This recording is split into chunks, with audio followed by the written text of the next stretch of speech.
বেদনা দিতে বা পৌঁছাতে রাজি হয়ে গেলেন। যখন লোকেরা দেখলো যে তার পিতা, স্বামী এবং ভাইয়ের কোনো পরোয়া নেই, তারা তার গভীর আবেগ অনুধাবন করে বলে যে, হে অমুক ব্যক্তির মা, মহানবী সাল্লাল্লাহু আলাইহি ওয়াসাল্লাম যেভাবে তুমি চাচ্ছ, আল্লাহ তাআলার ফজলে তিনি সেভাবেই ভালো আছেন।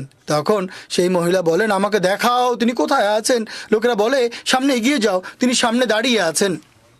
সেই মহিলা ছুটে তার কাছে যান এবং তার আঁচল ধরে বলেন, হে আল্লাহর রসুল সাল্লাল্লাহু আলাইহি ওয়াসাল্লাম, আমার পিতামাতা আপনার জন্য উৎসর্গিত।